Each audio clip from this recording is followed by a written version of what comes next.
went to Italy, this tiny little family restaurant served me the most delicious pasta e fagioli, or as Americans say, pasta fagioli. I tried for months to replicate that recipe, and I think I finally got it just right.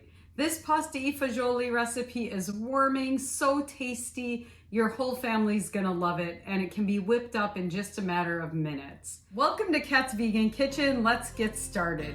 Remember, if you find value in this recipe, give a thumbs up and subscribe to my channel so you never miss a recipe. If you'd like to cook right along with me, check the description below where you'll find a list of ingredients that you'll need. Okay, we are going to start by sauteing an onion in olive oil. I'm using about 3 tablespoons of olive oil. That's gonna be the base of the soup, so you don't want to be stingy with the olive oil. I'm using 1 yellow onion, diced. It's about 1.5 cups of diced yellow onion. To my diced onion, I'm gonna add in about a teaspoon of fresh rosemary and about a half teaspoon of dried sage. A lot of pasta e fagioli or pasta e fagioli is made with meat, so if you're leaving the meat out, you need something to add that nice rich flavor. That's where the sage and rosemary come in. I'm gonna let my onion saute till it's a little bit translucent. This is over medium heat, and I'm going to saute it for maybe about 4 or 5 minutes. Okay, you can see our onion is so beautifully translucent now. For the next step, I'm going to take about half of that onion and herb mixture and put it in a separate bowl. We are going to put it into a food processor. So I'm just gonna take out about half of it. So what I'm doing next is I'm gonna puree some of this because it's gonna give the soup a really nice, smooth flavor. So I'm going to take that half of my onion and herb mixture. You can use a food processor or a high-speed blender. I'm also gonna take 1 can of cannellini beans. They offer a really nice, creamy texture. I rinse mine first, and then this is vegetable stock. So I'm just going to add in a little bit, maybe about 1 cup, and then I'm going to puree that until it is a liquid.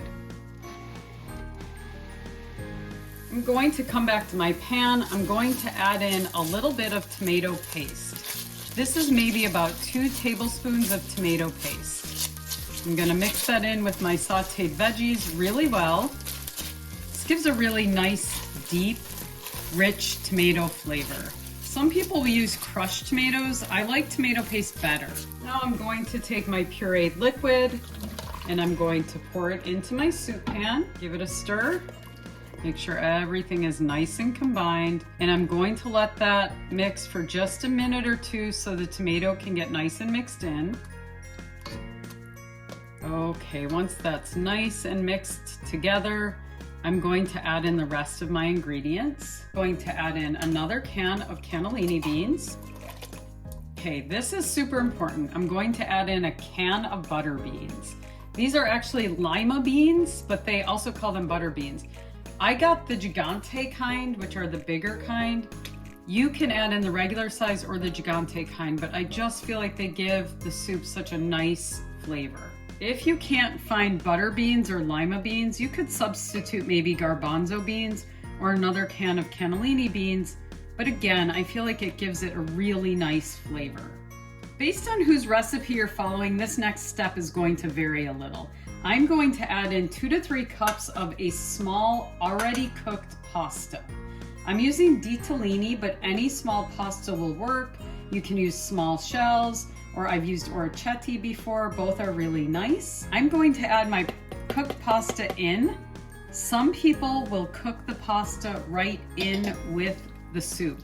I don't do that because I find that the pasta really absorbs the liquid in the soup and makes it more like a dry pasta. So I pre-cook my pasta before I put it in. And actually I cook my pasta about 2/3 of the way through, and then I add it in. Finally, I'm going to add in about another 2 cups of vegetable stock, and I'm going to add in my final spices, a little bit of cracked pepper,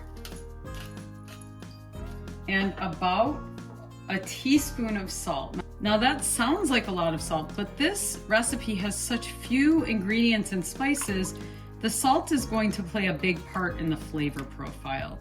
You do want to always taste your food to see if you have enough salt. Add less at first and you can taste it as it goes. I'm going to cover my soup. I'm going to let it simmer for about 20 or 30 minutes, which will make all those flavors come together beautifully. Remember, when you're all ready, taste your food before you serve it. I tasted mine. I thought it needed just a little bit more pepper and a little bit more salt. I'm going to top mine with a little bit of homemade Parmesan cheese. This pasta e fagioli is so hearty and healthy and delicious. I promise it's going to be a family favorite. Remember, if you like this video, hit that subscribe button so you never miss a recipe. Thanks for watching. I'll see you next time on Kat's Vegan Kitchen.